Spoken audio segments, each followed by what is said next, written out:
Welcome back to another episode of The Female Empowered. I'm your host, Christa Gurka, and today we are going to be talking about something that I didn't have to have a conversation about when I first started my studio, but probably if you own a Pilates studio, a PT practice, any type of visually appealing studio at this point, and people use their phones and can take recordings, this is a conversation you will probably have more often than not coming up. And what happens when your employee wants to be an influencer? Today's people don't just want a job. They want to create a personal brand, a side hustle, private clients, a social media following, affiliates, all this stuff. They want a way to create additional income, especially as the instructors get younger and younger. That's just part of their generation, of their genre. And you can poo it and be like, this is disgusting. Or you can figure out a way to make it work for both you and your studio. And by the way, the biggest influencer in my studio, Pilates and Grove, was 67. So it's not just young people. It's not necessarily a bad thing. It's not necessarily a bad thing. It could be a good thing. The problem is not that your employee wants to grow. The problem is when no one talks about how to do that equitably, because when there's no clear expectations, just like everything else, you end up with situations like an instructor filming content in your studio to market their own stuff, clients quietly moving from your business to their garage or online program, employees saying, I'm building my own thing. I'm going to buy a reformer for my garage, or I'm doing this online thing, while still expecting you to provide the leads, the schedule, the equipment, the clients. Business owners often feel resentful, anxious, and are afraid to say anything because they don't want to seem controlling. They put on this people-pleasing hat, but inside they're dying. So what I want to do today is help you navigate this in a way that is healthy, modern, and realistic. Because the goal is not to control your team.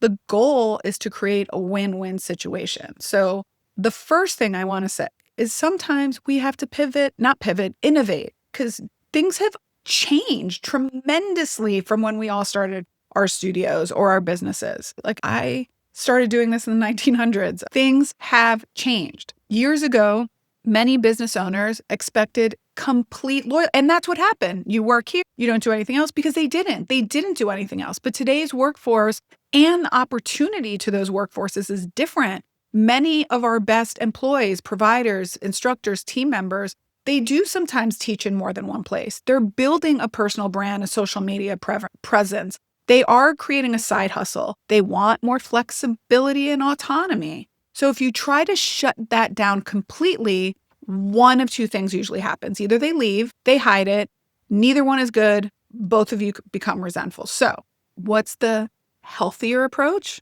The healthier approach is, hey, I would love to support your growth. And at the same time, I need to protect the business and the clients and the rest of the staff. That is where the balance comes in.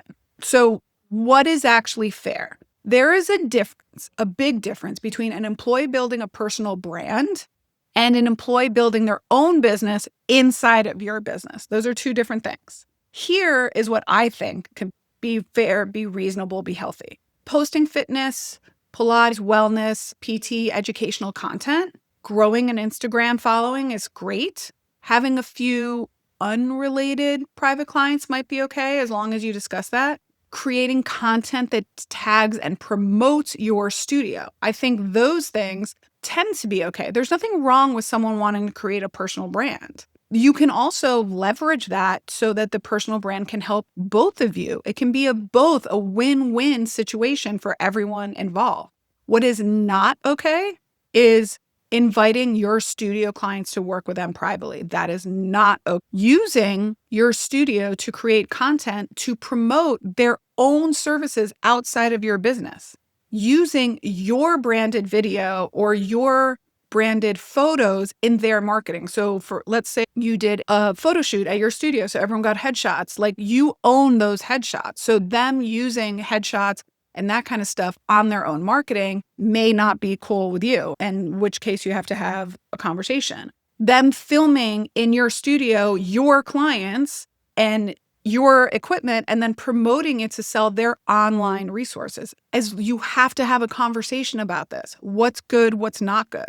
Film, like that whole thing of filming in your space without permission. Collecting clients' phone numbers or emails and contacting them directly to promote their own services. Saying things like, if you ever want to work with me directly, I have a thing outside of my house. That is not cool.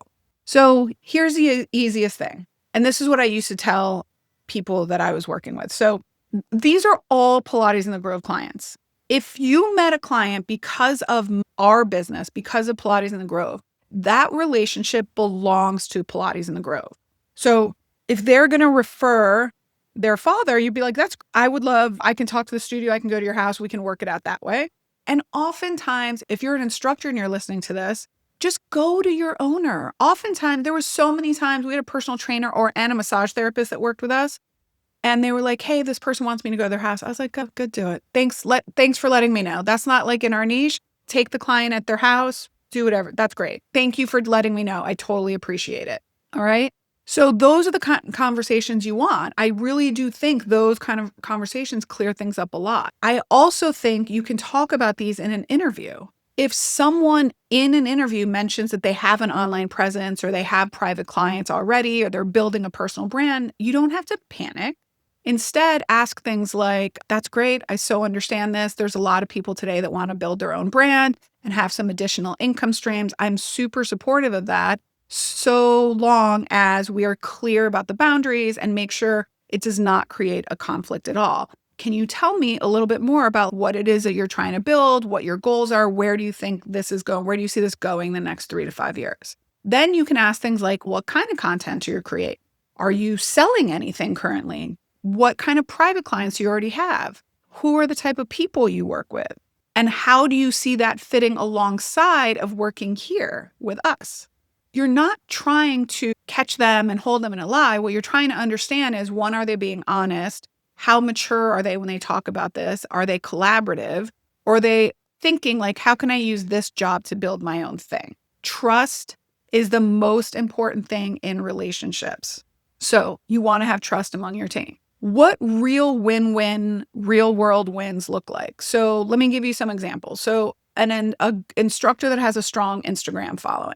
You hire a Pilates instructor who loves creating content, and they have built a strong tens of thousands, maybe even hundreds of thousands of followers. Instead of being threatened by that, create a simple agreement. She can continue to post content about Pilates and wellness. She tags your studio when she teaches there. So if she's posting content of your studio, she makes sure to tag it. She shares her class schedule at your studio in her bio or on her stories. You repost her content, which would be great, but she's not allowed to privately market to your individual clients. That's the whole thing of, hey, I do this out of my house, or I go teach at this other studio down the street on Wednesdays and Fridays. So that is something that can be really good. Maybe her audience helps grow your audience. People are going to find her. So instead of competing, you both are benefiting from visibility. Another example, a side business that does not necessarily compete. Maybe she trains high school athletes in their garage. We had a personal trainer that did this.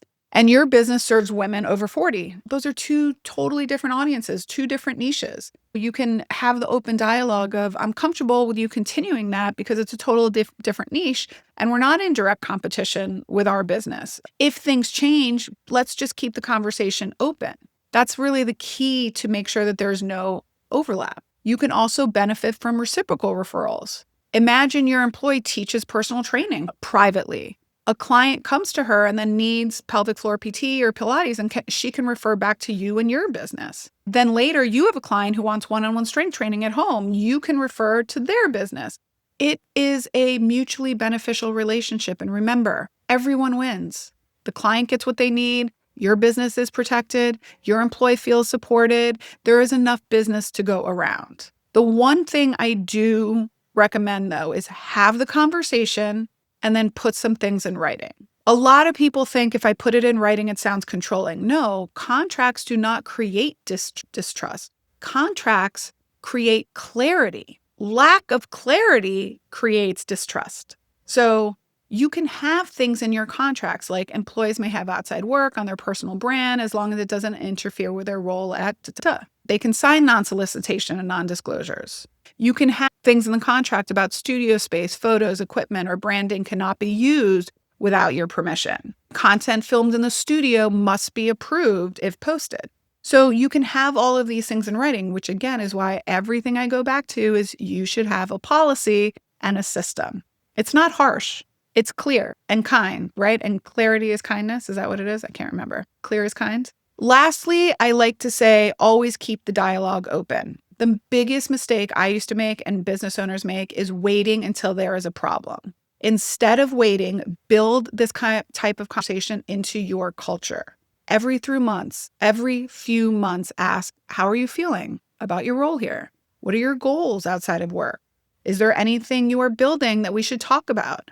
Because when employees feel like they can be honest and you trust them, you are much more likely to solve problems before they become resentment. You may even find opportunities to support them in ways that help your business too. Someone who has a strong following can teach workshops at your studio or your place of business or your clinic, and they can sell them both in person and online. And you can do revenue share. So you are providing the location and the opportunity to take payment and promote it and all this stuff.